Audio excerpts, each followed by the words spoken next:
네.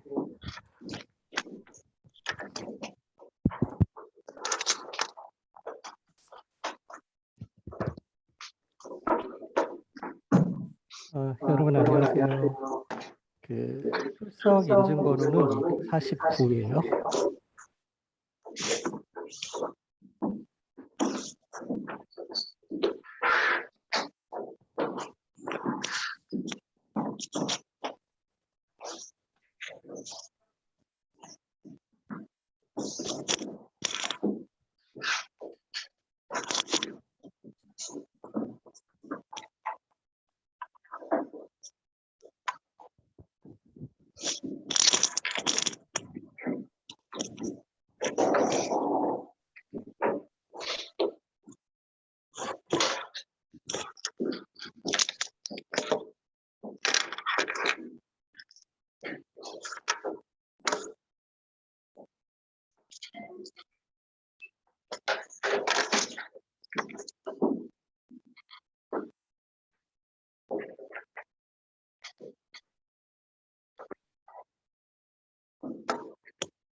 가지가지하다.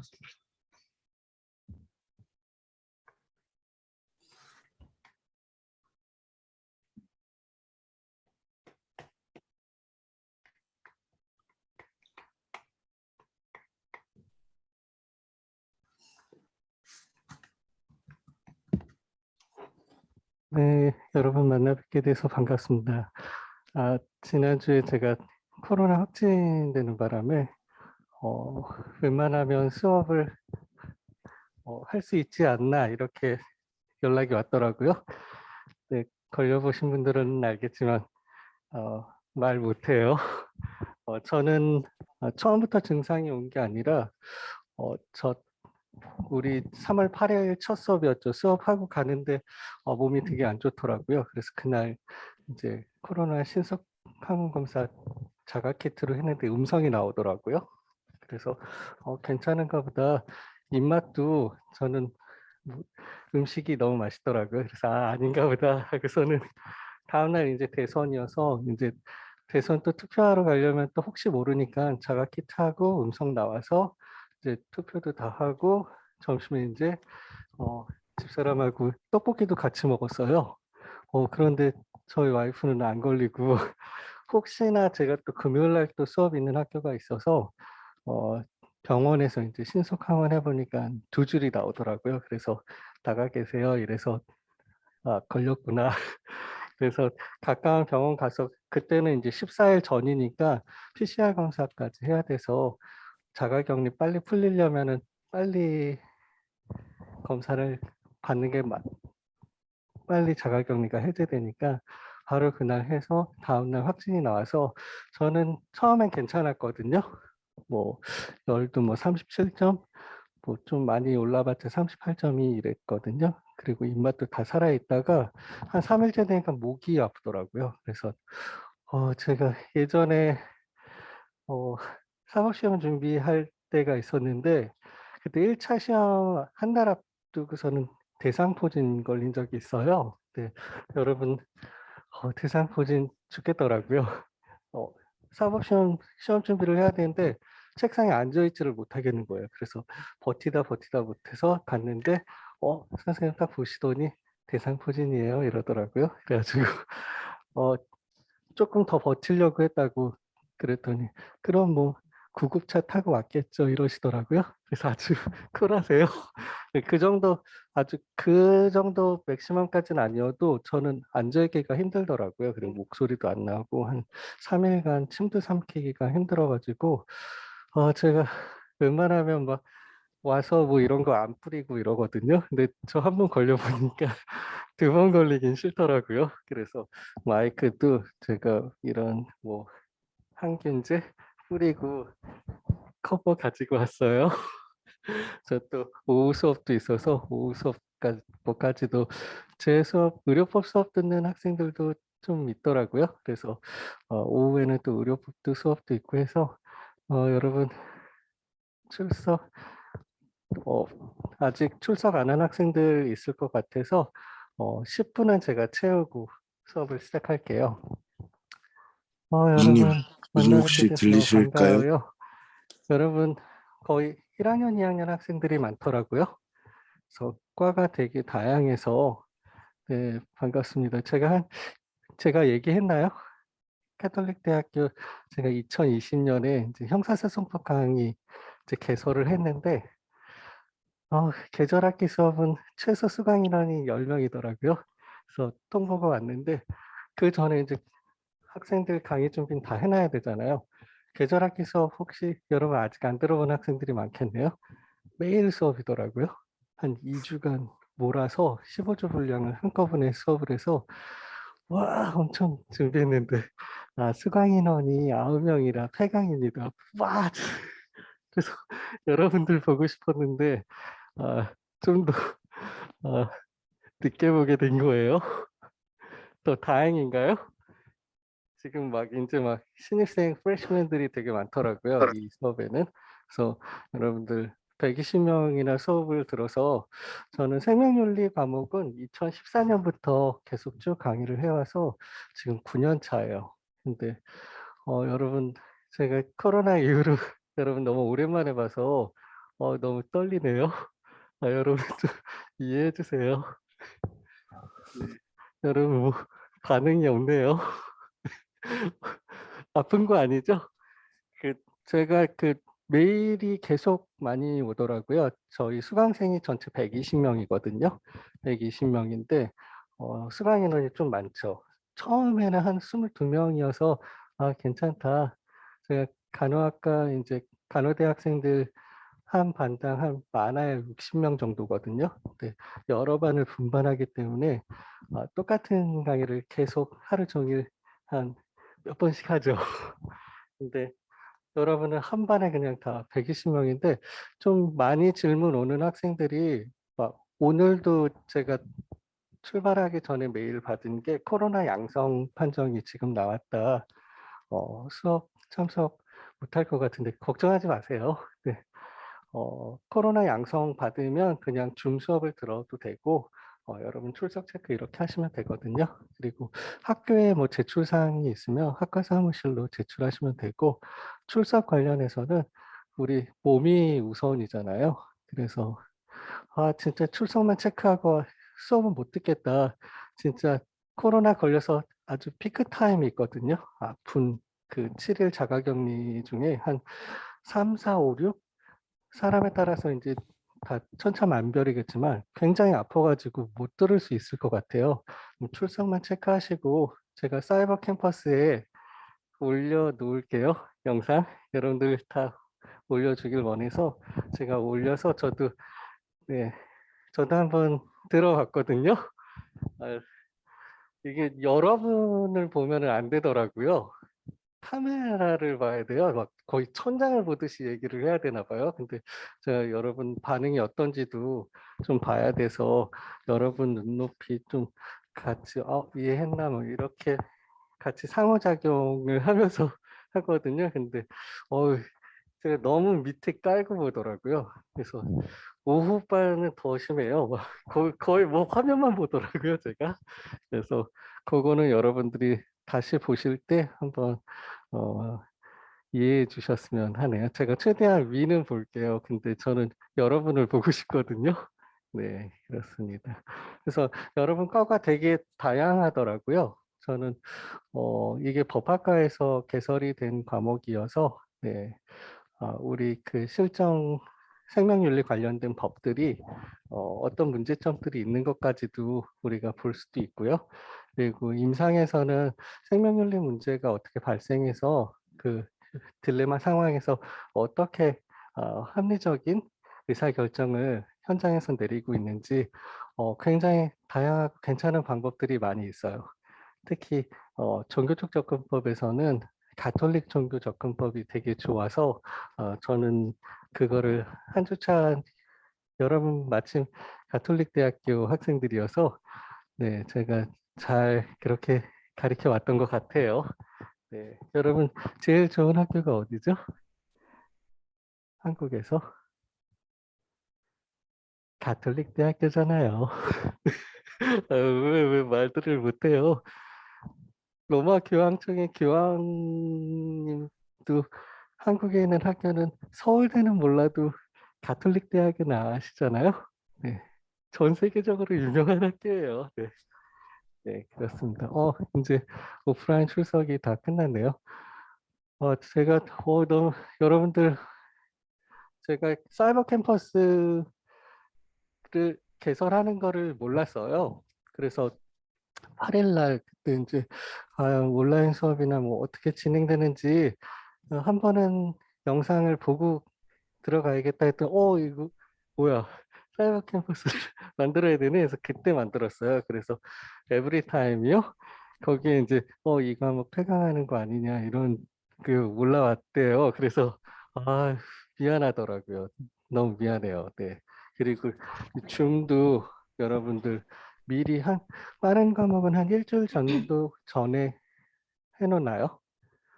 네, 바로 그 전날 밤에 그러니까 당일날 새벽이죠. 너무 임박하게 올려드려가지고 너무 죄송해요. 아유, 그런 줄 몰랐네요.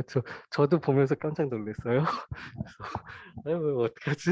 근데 이제 이게 각 강의실마다 줌을 다 각각 구매를 했더라고요. 그래서 다른 교수님들하고도 같이 쓰는 거라 되게 로그인하면서도 되게 쫄았어요. 다른 교수님 들으면 어떡하지? 다 잠들었을 때 해야겠다 이러고 기다렸어요. 사실은. 그래서 이제 새벽에는 안 그거 하겠지 해서 공지를 바로 올렸는데 여러분 다들 늦게 자요 그렇게? 네? 저만 늦게 자는 게 아니더라고요. 너무 여러분들 막 새벽 1시를 제일 많이 체크를 많이 했고 공지사항 다 이미 그때 한 70몇 명 중에 40명 이상이 바로 새벽 1시에 다 확인을 하셨더라고요. 여러분 이 교강사 분들은 다 여러분 접속 기록 다 아는 거 알죠? 몰라요? 네. 모르더라고요. 졸업한 학생들 모르더라고요. 그래서 제가 말해줬는데, 진짜요? 와, 과제 그거 한 번도 안 열어봤는데 이러더라고요. 그래서 걱정은 안 해도 되고, 여러분이 공지사항 올렸는 거 언제 처음 최초 확인했고, 몇 번 확인했는지 이런 거 다 확인이 가능해요. 그래서 영상 올린 거 들었는지 안 들었는지. 근데 영상은 저희가 이제 출석의 의미가 있는 게 아니고 여러분 복습하는 의미에서 올려드리는 거기 때문에 그거 뭐 안 보셔도 상관이 없어요. 근데 공지사항들은 제가 수업 강의 자료 같은 거는 또 올리기 때문에 저희 교재 없이 수업 나가서 PPT 자료나 여러분 읽어보실 자료들은 제가 다 올려드리거든요. 네. 여러분들 전혀 안 웃어서 제가 너무 긴장이 되네요. 한 이거는 몇 주 지나야지 여러분들 좀 절 보고 웃겠죠? 네. 머리 이상하진 않죠? 왜 이렇게 막 산발돼 있나? 전혀 반응이 없어서 그렇습니다. 이제 수업을 나가 볼게요.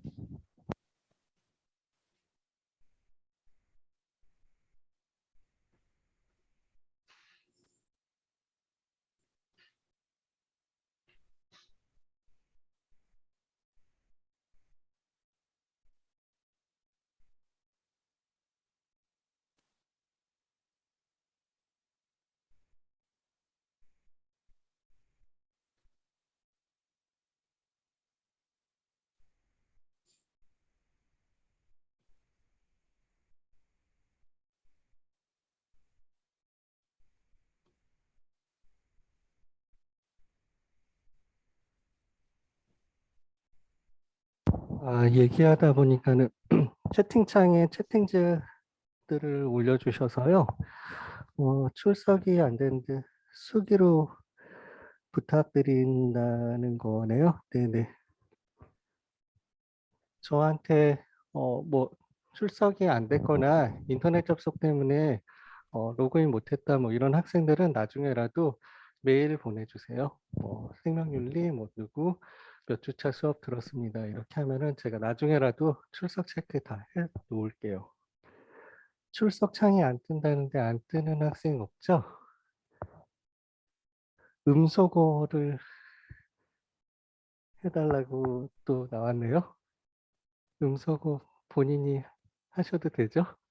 그렇죠. 제가 뭐 그런 거 제한을 안 해놨거든요. 그래서 왼쪽에 맨 밑에 음소거 버튼이 있어요. 그 음소거 왼쪽 맨 밑에 음소거 셀프로 해주세요. 뭐 우리 음식점에서도 물도 셀프인데 음소거는 셀프로 하죠.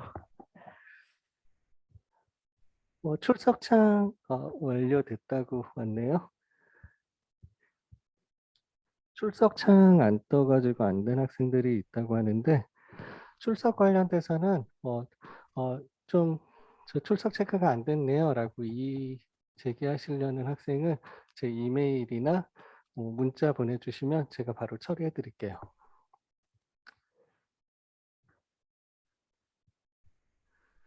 제가 마스크는 끼고 할게요.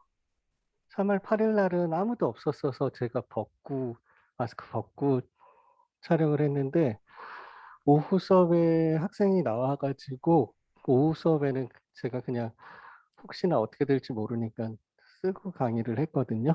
그래서 그 학생도 뭐 안 걸렸대요. 다행히. 네. 그래서 우리 방역 지침이 뭐 감염자라고 하더라도 뭐 서로 마스크 끼면은 감염률이 확 떨어진다고 하니까 저를 수업 듣다가 여러분 좀 이상이 있다 하시면은 바로바로 말씀해 주세요. 제가 강의 평가 때 딱 평가를 봐보면 제 처음에 이제 이런 기기 작동 같은 거 다 켜졌나 막 이런 것만 신경 쓰다가 나오는구나 해서 한 학기 강의를 했는데 강의 평가에 교수님 볼륨이 너무 작아요. What? 한 학기 끝났는데? 그래서 아니, 그런 말 있으면 미리 말을 하지 이렇게 됐거든요. 그래서 여러분들 뭐 중간중간에 요구사항이나 필요한 것들 궁금한 사항들이 있으면 메일 주시거나 문자 주세요. 여러분 제 핸드폰 번호는 다 알죠? 네네. 그래서 제가 전화는 잘 안 받아요. 모르는 번호는. 문자 남겨주시면 제가 바로 보는 대로 해서 다 보내드릴게요.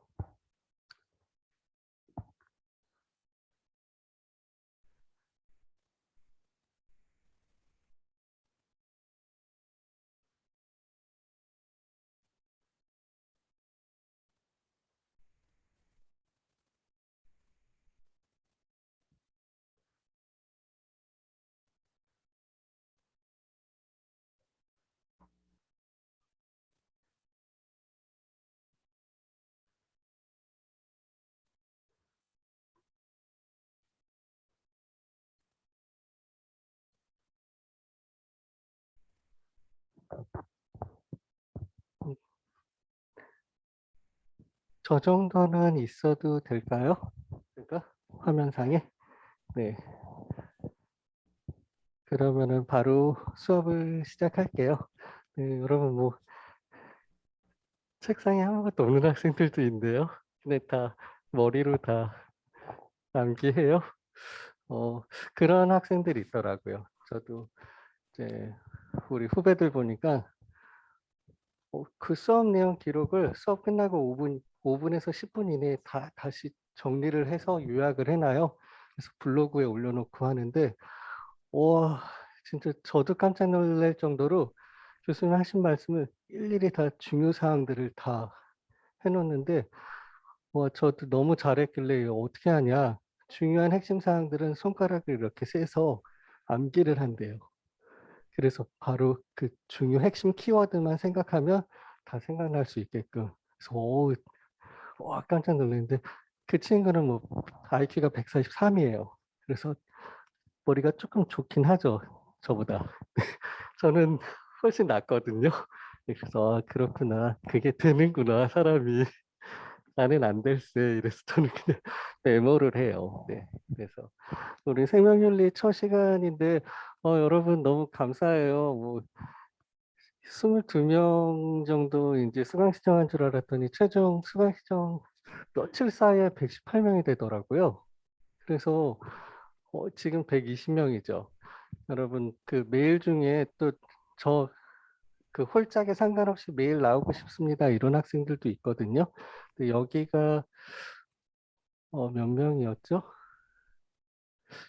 여기가 150명인가 강의실이거든요. 거기서 3분의 2 정도까지만 다 나올 수 있는데 이제 조건이 이제 코로나 백신 맞아야 되고 백신 맞고 14일 이후 90일 이내인 사람이어야 된대요.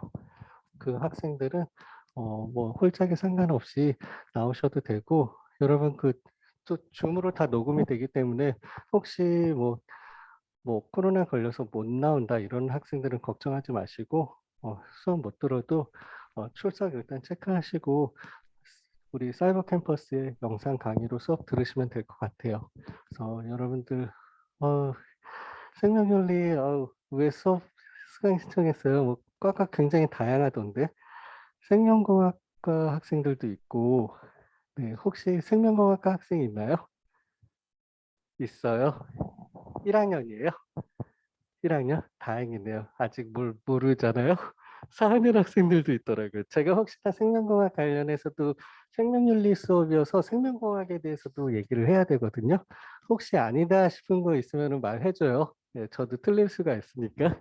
네, 그렇습니다. 틀리지는 않을 거예요. 한번 우리가 생명윤리학 법 시간이어서 우리가 법학과에서 개설된 과목이라 법하고도 어떻게 연결되고 어떤 현재 실행되고 있는 법이 문제가 있는지 우리 뭐 입법자가 된 것 같이 한번 법도 고쳐보죠. 이번 시간에 문제점을 한번 확인해보고 그래서 법학 과목은 좀 개념을 좀 정의 이런 거가 제대로 이거다 안 돼 있으면은 다음으로 넘어가기가 좀 힘들어요. 좀 멍청하죠. 그래서 법도 보시면 뭐 의료법이나 뭐 생명윤리 및 안전에 관한 법률이라든지 다 보시면 1조는 목적이에요. 이 법이 왜 만들어지게 됐는지. 그리고 2조가 정의 조항이에요. 그래서 정의 뭐 1호, 2호, 3호 해가지고 개념 정의할 게 많다 하면 막 18호, 19호 막 20호 넘어가는 그런 법률도 있어요. 2조가 그래서 정의 조항 거의 그렇게 구성이 되어 있거든요. 그래서 우리 법학과 학생들이 많이 없더라고요. 이 과목이 어떻게 120명 중에 한 10명 되나? 네. 의료법은 76명이 됐는데 법학과 학생들이 한 40명 넘어요. 그리고 나머지 또 다양한 전공 학생들이 있는데 네. 그래서 법학과 개설 과목이라 좀 법 얘기를 좀 많이 할 거고 법 얘기하다 보면은 좀 개념이라든지 좀 이거 어렵다라는 부분이 있으면 말씀해 주세요. 그 부분은 제가 다시 설명하거나 보충 자료를 또 강의 자료로 올려드릴 수 있거든요. 뭐 범죄에 대해서 전혀 모르는데 뭐 범죄 성립의 3요소 뭐 이런 거 하면 법대 학생들도 막 이게 뭐야 막 이러거든요 처음에는. 근데 1학년 학생들이 좀 많아서 제가 법도 전혀 모른다라고 생각하고 제가 진짜 요거는 꼭 알아야 된다라는 것까지 말씀을 드릴게요. 좀 뭐 3, 4학년 좀 고학년 있으신 분들은 뭐 저럴 거래 뭐 이럴 수도 있는데 우리 또 많은 학생들이 1, 2학년 학생들이 많아서 좀 쉬운 것도 다시 한번 말씀을 해드릴게요. 네. 생명윤리학 법이어서 우리가 기본적인 개념을 몇 개는 좀 알고 가야 돼서 아이고 안 먹네요. 됐네요. 네. 생명이란 뭔지 한번 보려고 하거든요. 그래서 여러분 보여요? 보여요? 네네. 기독교 관점에서 생명의 시작에 대해서 보면은 이게 성경이에요, 성경. 유진 피터슨 목사님의 메시지 성경인데 현대 미국 영어로 변환해 놓으신 게 이제 메시지 성경인데 성경 한번 보면은 어 이렇게 돼 있죠. 여러분 영어 다 잘하죠? 영어 되게 중요해서 한번 영어로도 한번 볼게요. God formed man out of dirt from the ground and blew into his nostril the breath of life. 이랬네요. 하나님께서 땅의 흙으로 사람을 빚으시고 그 코에 생명의 숨을 불어 넣으셨다고 해요. 그래서 the man came alive, a living soul 해서 그러니까 사람이 살아나고 생명체가 됐다라고 했죠.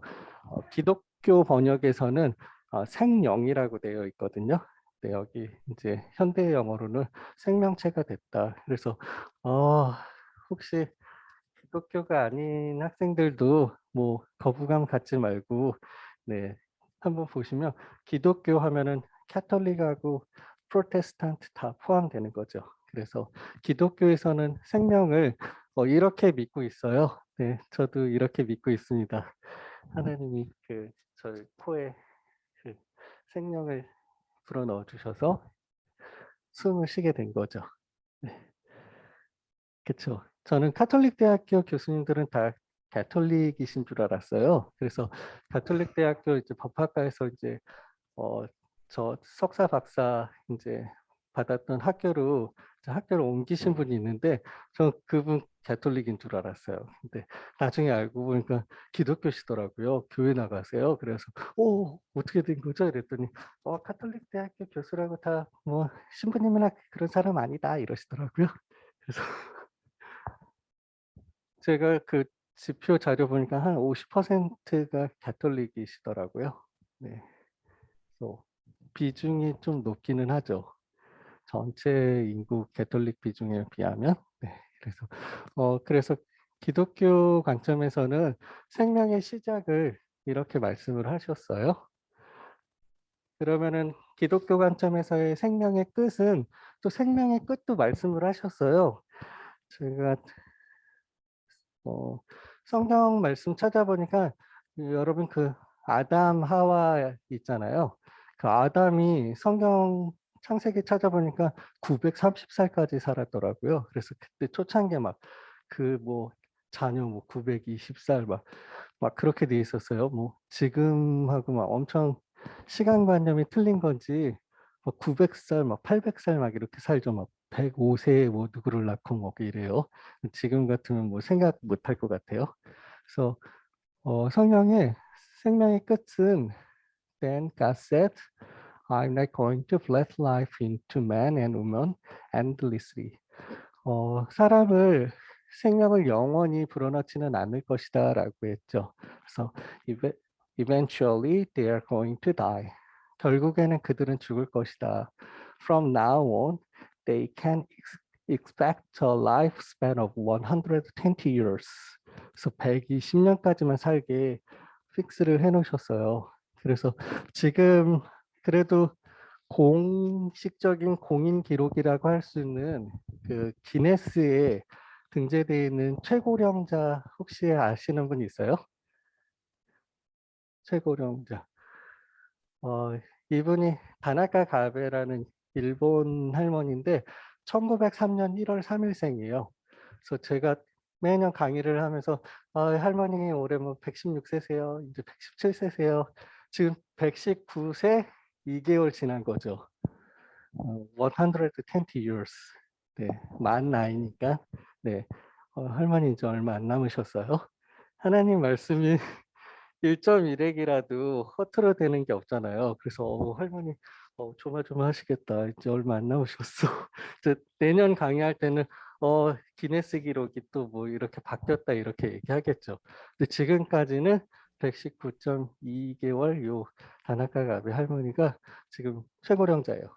그 이외에 다른 분들도 나는 뭐 더 나이가 많네 하시는 분들은 기네스에서 조사해 보니까 조작이래요. 그래서 그 딸인데 엄마 신분증 갖고 나네 이렇게 하고 그래서 그런 분들 빼고 이제 공식적으로는 일본 요 다나카 할머니가 최고령자예요. 그래서 우리도 120살 넘지는 않겠죠. 네, 믿어요. 그렇습니다. 의심하는 거 아닙니다. 네. 그래서 사람이 태어나고 죽는 거 기독교 관점에서는 이렇게 성경 말씀으로 다 해놓으셨죠.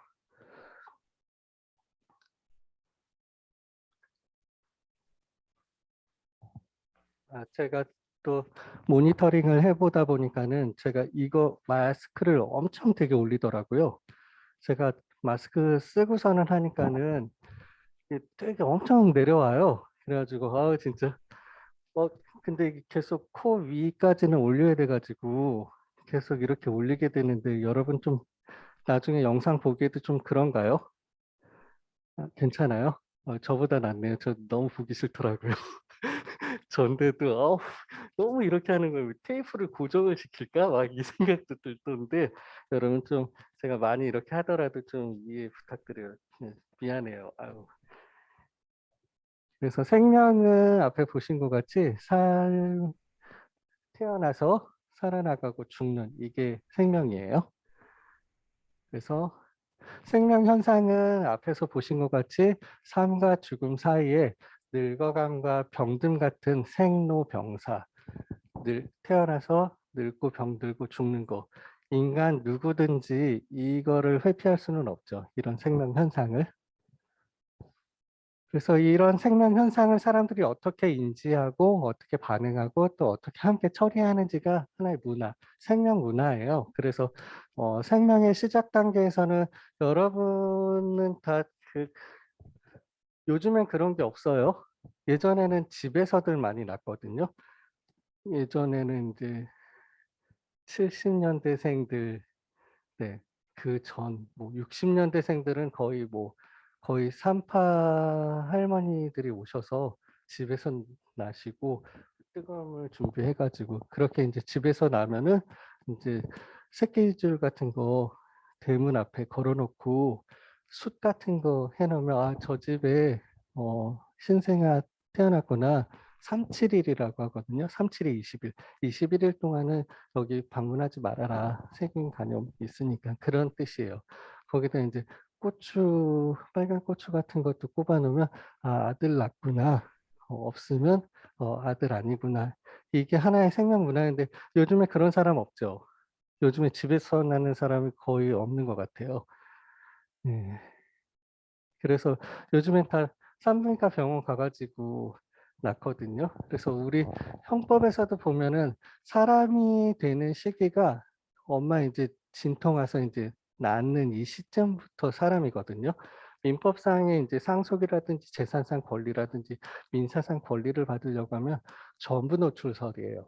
우리 민법상으로는 이 신체가 엄마 몸속에서 전부 나와야지 머리만 아니고 팔만 아니고 몸이 전부 나와야지 그때 이제 이제 상속권도 받게 되고 모든 민사상 권리를 받게 되는데 형법은 진통설이에요. 진통설인 이유가 이제 사람의 생명은 보호법익 중에서 가장 높잖아요. 그래서 전부 노출하고 난 다음에는 출산 분만 중에 사망하는 태아를 보호할 수 없기 때문에 우리 형법은 진통이 온 이 시대부터 이제 출산을 위해서 진통이 온 이때부터 사람으로 돼서 그때부터 이제 아기가 이제 007 가방에 형법을 들고 나오는 거죠. 네, 형사상 모든 처벌을 받을 수 있는 그런 상태인 거예요. 형법은 그렇게 얘기하거든요. 우리가 여행 갈 때도 형법전 들고 가는 거다. 그래서 외국에서 죄를 범해도 우리 형법으로 처벌받는 이유가 형법을 갖고 다니기 때문이죠. 네. 속지주의예요. 네, 여러분들 법학과 학생들 아니면 안 들어봤을 텐데 그냥 그래요. 그리고 죽음에 대한 문화는 요거는 남아 있죠. 네. 우리 돌아가시면 일반 사람들은 3일장 하죠. 네. 저도 3일장 할 거예요, 아마. 큰 이변이 없는 한. 저기 K관 가보니까 김선주 기장님 막 이렇게 선종 지금 13주년인가요? 이렇게 사진이랑 여태까지 만나신 분들 봤어요, 여러분? 저 8일날 시간이 남아가지고 봤는데 뭐 마이클 잭슨 교황 뭐 사진들 만난 거 다 있더라고요. 네, 그 김수환 추기경님 우리나라 최초의 추기경이시잖아요. 그래서 추기경님은 5일장 하시더라고요. 그리고 뭐 대통령분들, 뭐 김대중 대통령, 뭐 이런 분들 다 5일장이죠. 네, 제가 잘 알죠. 저 아버님이 김수환 추기경하고 같은 날 돌아가셨어요. 그래가지고 저희는 이제 새벽에 연락받고 이제 돌아가셔서 이제 대전 현충원에 이제 모셔드리고 3일장이니까 오는 길에 또 장의 차량이 그 명동 성당을 옆으로 지나가더라고요. 그래서 그때 이제 기사로만 알았는데 조문객들이 이제 명동 성당에 쫙 줄 서 있잖아요. 그래서 그 보고 맞아 5일장이지 하고 추모객들이 추모하러 오셨더라고요. 그래서 우리 이렇게 장례 문화도 하나의 생명 문화인 거죠. 네.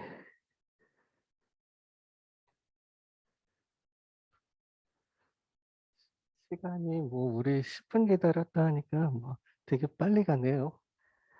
제가 이게 아직 그 컴퓨터 작동이나 이런 게 저번 주 이제 첫 수업하고 오후만 됐어도 되게 능숙하게 잘 되더라고요. 그래서 잘 되겠구나 하고서 제가 20분 전부터 와서 했는데 컴퓨터가 안 켜져가지고 그때부터 당황이 되더라고요. 그래서 컴퓨터가 되게 어, 검소해요.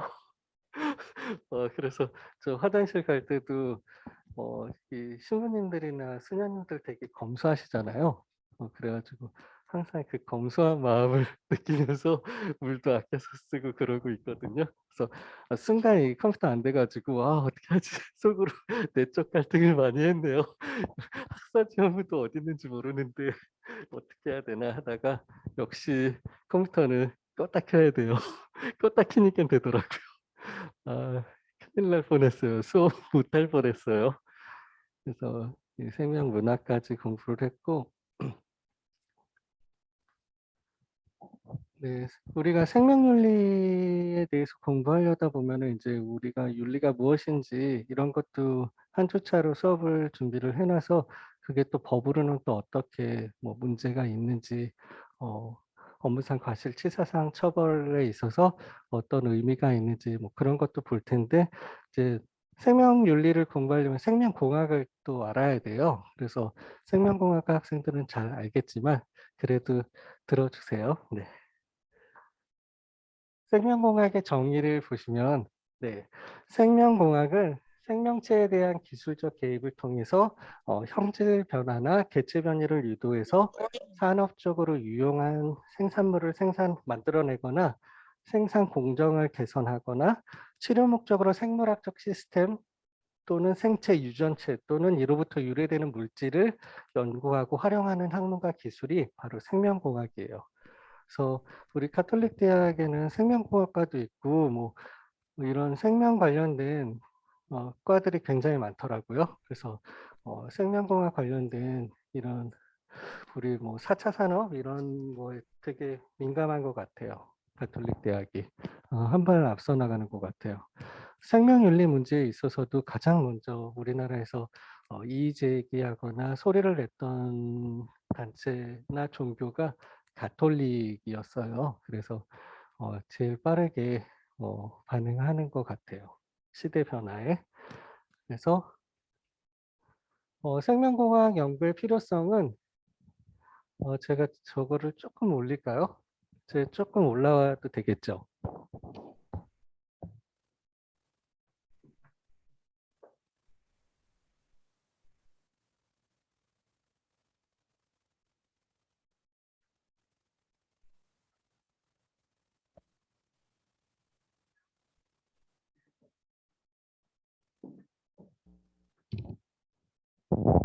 생명공학이 발달함에 따라서 생명윤리 문제가 발생하거든요. 그래서 여러분 생각하시기에 생명윤리 문제 발생 안 하게 하려면 생명공학 연구 안 하면 되지 않아? 그렇죠? 그렇긴 하죠.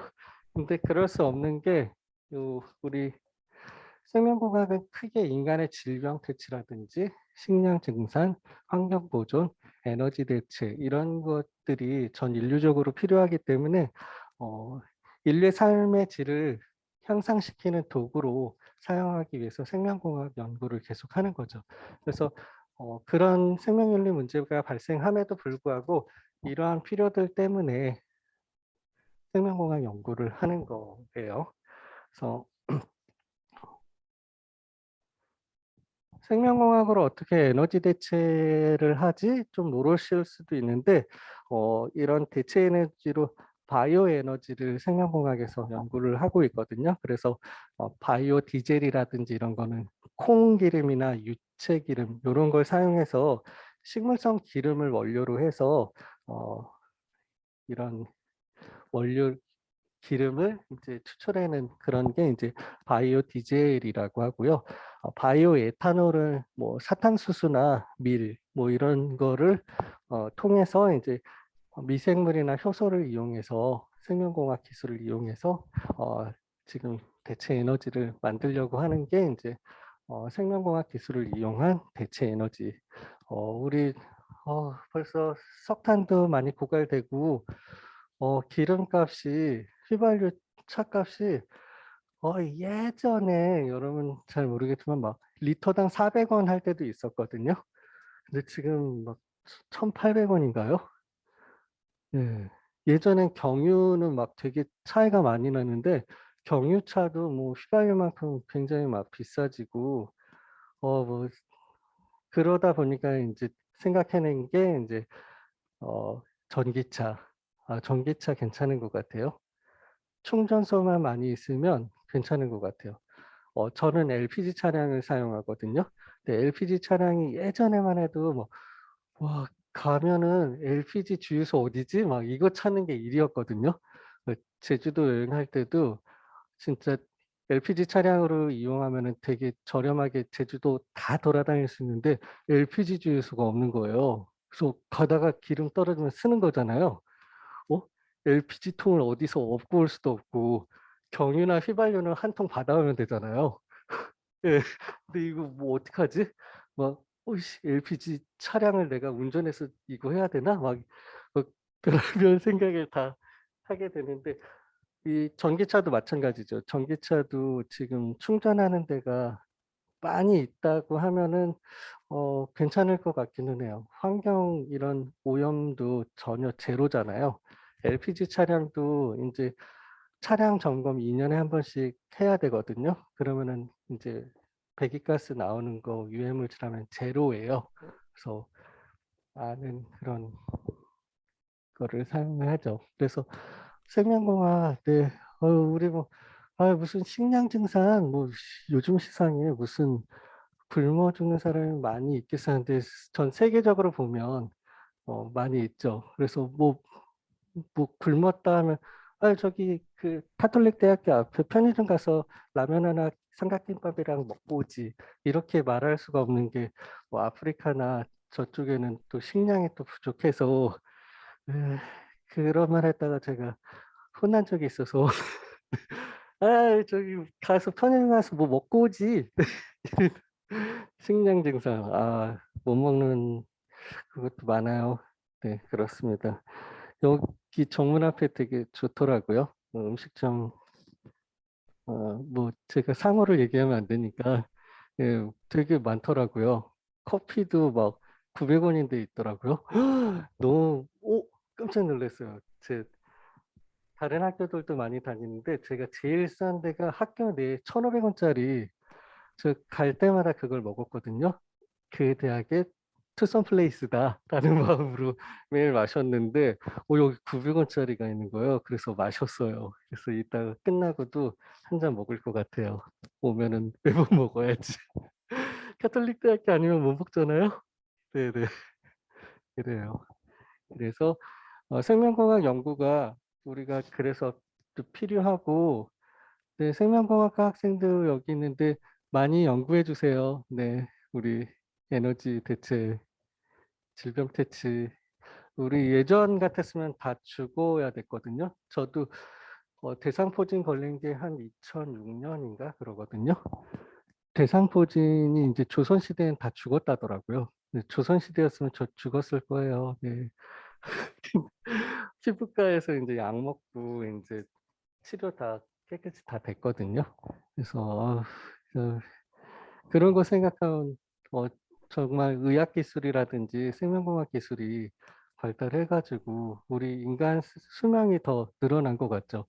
예전엔 병 들어서 아유 다 죽는 것 숙명이지 하고서는 아이고 어떻게 이렇게 하고 끝났는데 이제 치료받고 다 살게 돼서 네, 너무 좋지 않아요, 여러분? 잘 모르나? 아, 하기는 20살, 저 대학교 때만 해도 병원 많이 안 갔던 것 같아요. 근데 이제 30대 넘어가고 막 허리 아프고 이제 병원 찾는 일들이 많아서 여러분은 보험 많이 못 타 먹을 것 같아요. 네, 보험 가입했어도 네, 이제 사보험 같은 거로도 다 보험 처리가 돼서 보험료는 더 안 올라야 될 텐데 큰일이네요. 그렇습니다. 생명공학 과학기술의 좀 대표적인 예들을 한번 보려고 해요. 어, 첫 번째로 인공체외 수정인데 인공체외 수정은 여러분 많이 들어봤죠. 그 시험관하기 그 남녀의 이제 성교에 의하지 않고 이제 체외 수정을 통해서 정자와 난자를 시험관에 이제 배양해서 이제 배아를 만들어서 이제 여성의 자궁에 착상하면 이제 아이가 탄생하는데 네, 인공 체외 수정 배아 연구에 대해서는 여러분 들어봤나요? 요즘에 좀 뜸해가지고 예전에 1990년대 말부터 2000년대 한 중반까지는 우리나라 바이오 산업으로 이거를 주목을 했어요. 그래서 각 국가별로 대사가 파견이 되죠. 황우석 박사라는 서울대 연구팀에는 대사가 한 명 파견될 정도예요. 그 정도로 전폭적으로 국가에서 경제적인 면이나 법적으로도 엄청 전폭적인 지지를 했는데 황우석 박사 연구팀 연구가 2005년도에 이제 연구 조작 사건이 이제 드러나면서 전 세계적으로 이제 망신 한번 받고 네. 모든 체세포 연구, 우리나라에서의 체세포 연구는 다 그때 당시엔 다 중단시켰어요. 네, 국민들 여론도 안 된다 이래서 그게 이제 배아 연구인데요. 이 배아 연구를 통해서 세포 치료술이라든지 장기 복제 생산이라든지 인간 복제까지도 가능한 단계에 와 있어요. 우리 생명공학 기술이. 그래서 배아 연구에 대해서는 조금 더 말씀을 드려보면 체세포 배아 복제라고 하는데요. 이게 우리가 아기가 생기려면 남자의 정자와 여자의 난자가 이제 만나서 수정란을 이루어서 이 수정란이 이제 배아가 되고 우리 현행법상으로는 이 배아가 자궁에 착상할 때부터 태아예요. 자궁에 착상해서 아까 진통설 오기 전까지가 태아여서 우리 형법 269조, 270조에서 낙태 관련돼서 이제 그 태아를 보호했었죠. 근데 2019년 4월 16일 날 그 법률 조항은 헌법에 위반된다라고 해서 위헌 결정을 바로 안 내리고 헌법 불합치 결정을 내렸어요. 헌법 불합치는 헌법재판소가 일반 법률들 위헌이다 하면 그 법률은 위헌 결정 난 때부터 바로 효력을 상실해요. 그러면은 법에 공백이 생기기 때문에 위헌이지만 헌법 불합치 결정을 내림으로써 우리가 어느 기간을 줄 테니까 그때까지는 그 법이 유효한 법으로 살아 있고 2019년 4월 16일 날 결정을 했는데 2020년 12월 31일까지 시간을 준마 이렇게 해놨어요. 근데 지금 2022년인데도 아직 개정 안 했어요. 입법부 국회에서 대선 때문에 바쁘셨는지 이거 낙태죄 관련된 조항을 손보거나 뭐 제정하려는 움직임이 없거든요. 그래서 지금 형법 269조 1항하고 270조 1항은 효력을 상실해서 지금 현재로는 자궁에 착상해서 진통서로 오기 전까지의 태아는 우리 현행법상으로 보호받을 수가 없어요. 그래서 몇 주 차에 상관없이 다 낙태, 인공 임신 중절하더라도 처벌받는 임산부나 의료인이 없어요. 지금 현재 되려 자궁에 착상하기 전에 그 수정란, 배아 단계에서는 생명윤리 및 안전에 관한 법률에 의해서 보호를 받고 있거든요. 뭐 연구는 어느 연구까지 가능하고 남는 잉여 배아는 어떻게 보관하고 뭐 어느 기간이 지나면 어떻게 처리해야 된다라는 게 생명윤리 및 안전에 관한 법률에 다 규정이 되어 있는데 이 배아가 엄마 자궁에 착상됨과 동시에 보호받을 수 없는 그런 상황이에요, 우리 법이. 그래서 법이 빨리 제정되거나 수정된 법이 나와야 될 텐데 제가 계속 제정이 안 되고 있어요. 제정 안 될 것 같아요. 네, 당분간은 그렇습니다. 그래서 남자의 정자와 난자가 이제 만나서 이제 수정을 해서 배아가 만들어져야 되죠. 가톨릭에서는 수정된 시점부터 생명으로 보거든요. 그래서 가톨릭은 주수에 상관없이 다 태아, 낙태, 인공임신 중절 금지예요. 근데 이제 체세포 배아 복제는 남자의 정자가 필요하지 않아요. 난자에 오른쪽 보시면 이 젓가락 같은 거에 난자를 집어 올린 거죠. 전기 자극을 통해서 난자의 난핵을 떨어뜨려 나는 거죠. 그럼 인간 체세포는 여러분 피부에서도 체세포 구할 수 있거든요. 머리, 두피에서도 할 수 있고 장기 어디에서든지 체세포를 다 띄어낼 수 있어요. 어디서든지 띄어낸 그 체세포를 난자의 난핵 자리에 삽입을 시켜주면 이 체세포가 생식세포로 인식을 해요. 자기가. 그래서 정자인 것 같이 그래서 수정이 돼서 배아가 형성되는 거죠. 이 배아가 체세포 배아예요. 체세포 배아 복제를 했다는 게 이 의미예요. 그래서 가뜩이나 요즘에 남자들이 설 자리가 없는데 더 설 자리가 없는 것 같아요. 남자의 정자도 필요 없잖아요. 네. 여러분은 그래도 설 자리가 있나 보네요. 집에서도 막 할 말하고 그러나 봐요. 네. 이 남자 정자 없이도 체세포 배아 복제를 통해서 복제해서 날 수 있는데 이거는 시험관하기하고 틀린 게 체세포 공여자가 똑같이 나오는 거예요. 제가 제 체세포를 피부에서 해서 체세포를 이식해서 체세포 배아를 만들어서 여성의 자궁에 착상하면 제가 나오는 거예요. 시험관하기는 이제 어떤 아기가 나올지 모르잖아요. 그렇지만 이 체세포 배아 복제를 통해서 이 배아를 여성의 자궁에 착상하면 체세포 공여자가 나오는 거여서 앞에 있는 학생 체세포로 했으면 체세포 똑같은 학생이 나오는 거예요. 어렸을 때의 모습부터 이렇게 쭉. 와, 괜찮나요? 아니에요? BTS? 빡. 제가 키우면 되잖아요. 그래서 주니어 BTS 해가지고 와, 아니에요? 그런 생각 안 해봤어요. 막 사랑하는 사람이 있는데 이제 체세포 배아 복제해서 어, 어릴 적부터 키워야 되는 그 단점은 있죠. 아, 괜찮을까요? 여러분 어떻게 생각해요? 여러분 할 것 같아요? 안 할 것 같아요? 네네. 조금 대학교 1, 2학년 학생들은 다 안 한다고 하더라고요. 네, 고등학생들도. 근데 이제 한 30대 넘어가고 40대, 50대 특히나 질병을 가지고 계신 분들은 체세포 배아 복제해서 이거는 뭐 그 장기 이식 같은 문제에서도 뭐 이식에 대한 뭐 부작용 이런 거 검사할 필요가 없거든요. 왜요? 나니까. 내 장기를 그대로 갖다 쓰는 거기 때문에 뭐 얘가 뭐 나한테 부작용이 오거나 거부 반응이 오거나 이런 검사할 필요가 없는 거죠. 나니까. 그래서 지금 인류의 생명공학 기술은 인간 복제까지도 가능한 상황인 거예요. 네. 그래서 예전에 2005년도인가 아일랜드라는 영화가 개봉이 됐는데 지금 가능한 거예요. 근데 못하고 있는 거는 이제 우리 생명윤리 및 안전에 관한 법률에서 체세포 배아 복제를 통해서 만들어진 이 배아는 인간의 자궁에 착상하지 못하게 해놨어요.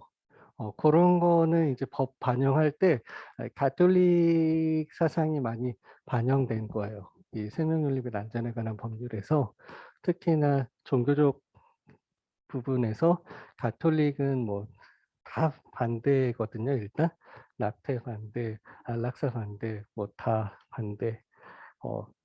그래서 당연히 안 되죠. 체세포 배아 복제하는 것도 금지인데 이걸 만들어서 인간 여성의 자궁에 착상하면 체세포 공여자가 나오는 거예요. 그래서 뭐 대리모라든지 뭐 이런 분들이 뭐 인종에 상관없이 뭐 흑인이든 백인이든 뭐 인종에 상관없이 체세포 공여자가 나오는 거죠. 공여자가 백인이면 백인 그 사람이 나오는 거예요. 그게 이제 시험관하고 틀린 거죠. 와, 여러분 막 놀라지 않아요? 원래 체세포 복제 알고 있었어요? 와, 전 와, 이게 가능해? 와, 지금 우리 인류가 와, 엄청나네. 뭐, 야, 기술이 와, 어마어마하구나 했는데 전 되게 놀랬거든요. 와, 나를 똑같이 복제할 수 있구나. 와, 근데 여러분 안 놀래네요. 그리고 산전진단술이나 유전자 치료 굉장히 많이 발달했죠. 산전진단술에 뭐 여러 가지가 있겠지만은 특히나 산부인과 이제 가면은 갈 때마다 어, 산부인과 초음파를 하거든요. 산부인과 초음파 여러분 보신 학생 있나요? 없어요? 제가 나중에 한번 보여드릴까요? 저희 아이 거. 우리나라 산부인과 초음파 기기가 세계 점유율 1위예요. 그만큼 화소가 좋고 정확도가 굉장히 높거든요. 그래서 저도 굉장히 놀랐는데 와, 이거 임신 아기 크기 가지고 초음파로 임신 예정일 거의 95% 이상 맞히거든요. 거의 100%라고도 볼 수 있을 것 같아요. 원래 출산일에 플러스 마이너스 3일 정도는 계산되니까 그거 계산하면 거의 100% 맞추는 것 같아요. 너무 신기한 것 같아요. 와, 어떻게 그걸 보고서는 인종에 상관없이 인종에 따라서 이제 크기가 약간 틀릴 수도 있는데 그런 거 다 계산해서 맞춘다는 게 와, 놀랍지 않아요? 저만 놀랍나 또? 그래요. 나중에 한번 보여드릴게요. 나중에 진짜 저희 아이 이제 초음파 이제 임신 테스터기 하잖아요. 이제 임신한 것 같아서 딱 해봤더니 두 줄 나와서 이제 산부인과 가서 이제 직접 선생님한테 임신입니다 이 소리를 들어야지 이제 마음이 놓이잖아요. 그래서 딱 갔는데 안 보여요, 아기가. 4주 첫 때 갔더니 아기집만 있고 지금 자궁에 착상해서 아기집만 만든 상태예요. 4주는. 그래서 아기 안 보이는데 임신입니다 이러시더라고요. 그래서 아기집 생긴 거면 임신이라고 2주 있다 오세요. 이래서 2주 있다 딱 갔거든요. 2주 있다 딱 갔는데 진짜 여러분 그 하리보 곰돌이 젤리 아시죠? 6주 5일째였는데 그 하리보 젤리만 해요. 0.75cm인가 0.78cm니까 딱 하리보죠. 그래서 막 있는데 이 초음파 기기를 이제 심장에 딱 대니까 심장 박동 뛰어요. 뚝뚝뚝. 나중에 한번 보여드릴게요. 6주 5일인데 심장이 인간 장기 중에서 가장 먼저 형성되는 데가 심장이거든요. 그래서 심장이 제일 먼저 만들어지고 그래서 형태도 안 보이는데 어디가 그 머리인지 몸인지도 잘 모르겠는데 심장이 뛰어서 너무 신기했거든요. 그리고서는 우리 모자보건법상에서는 24주 이전에 뭐 기형아라든지 여러 가지 사유가 있으면은 임신 중절할 수 있다라는 조항이 있었는데 24주인 이유가 인간 장기가 이제 다 완성이 되고 외형은 10주 차 때 다 완성이 되거든요. 그리고서 몇 주차 해서 뭐 성별 확인이 가능한 거는 뭐 16주차 이렇게 계속 장기가 형성되다가 24주차에 폐가 완성되면서 이제 인간 전체 다 완성이 된 거예요. 그래서 24주 이후에는 우리 모자보고법상에서도 어떠한 사유가 있든지 임신 중절하지 못하게 해놨었거든요. 근데 이제 다 할 수 있어요. 형법에 처벌 조항이 효력을 상실했기 때문에 주수에 상관없이 뭐 다 인공임신 중절할 수 있어요. 그래서 예전에 같은 경우에도 태아 성관별 금지했거든요. 근데 전체 임신 40주에 걸쳐서 다 금지를 시켰어요. 근데 이제 그게 이제 헌법에 위반된다. 그 부모의 뭐 알 권리라든지 뭐 정보 공개권, 어 의사의 뭐 직업 침해권에 위배된다 해서 헌법 불합치 결정이 나왔어요. 그래서 지금 법이 개정이 된 거는 이거는 국회의원들이 개정을 했어요. 32주 이내에 알게 된 거는 정보를 말할 수 없고 32주 이후 8개월 이후에는 성별을 고지해도 된다라고 법이 바뀌었어요. 그래서 아까 말씀드린 것 같이 초음파로 성별 확인할 수 있는 게 16주차거든요. 그래서 저도 이제 16주차면 4개월이잖아요. 임신 4개월. 얼마나 궁금해요. 딸일지 아들일지. 그래서 궁금해요. 이래서 이제 4주차, 4개월, 16주차 이제 들으러 가는 거죠. 그래서 선생님 말씀해 주셔야죠. 선생님이 법을 아시죠? 32주 이내에는 그 부모나 그 가족들한테 말해주면 안 돼서 뭐 남자입니다, 여자입니다 이렇게 말씀 안 하시더라고요. 뭐가 있죠? 이러시더라고요. 그래서 저희 와이프가 탯줄 아니에요? 탯줄? 탯줄 아니에요? 이러시더라고요. 그리고 32주 넘었는데도 말 안 해주시는 의사 선생들이 있어요. 아직도. 그 직감적으로 알아야죠. 딸이구나. 그래서 저 아시는 분 변호사분들 딸 둘이신데 첫째는 이제 말 안 해줘서 그래. 그래서 근데 둘째 때 이제 궁금해서 선생님 이제 저 법조문 이렇게 개정돼서 말씀해 주시죠. 이랬더니 저는 못해요. 계속 이러시더래요. 그래서 직감적으로 딸이구나. 그래서 나보니까 딸 맞구나 이렇게 확신을 하셨다고 하더라고요. 근데 요즘에는 딸을 더 선호해요. 그쵸? 저도 인제 아들 인제 초등학교 2학년이거든요. 저는 저 닮은 딸을 되게 낳고 싶더라고요. 근데 "너가 낳냐?" 이러시더라고요. 그래서 알았다고 해서 이제 아들 하나로 만족하기로 했어요. 근데 요즘에 다 예전에는 딸이라고 하면은 인공임신 중절 낙태를 하고 아까 24주 이내에는 이제 장기가 생성되지만 24주 이후에는 우리랑 똑같은 장기와 외형을 다 갖췄잖아요. 그럼에도 불구하고 뭐 34주 뭐 이런 데도 낙태를 하고 현실 상황에선 그랬거든요. 그래서 그런 것 때문에 이제 남녀 성비 균등 이런 낙태 금지 이런 것 때문에 임신 40주 동안 다 성별 말해주면 안 되고 뭐 이런 법조항이 있었는데 이거는 지금 시대에는 되게 안 맞는 법이다라고 해서 헌법에 위반된다 해서 헌법 불합치 결정이 났고 32주 이전에는 말할 수 없지만 그 이후에는 말해도 된다라고 법이 개정이 됐죠. 그래서 네 이런 것들이 있어요.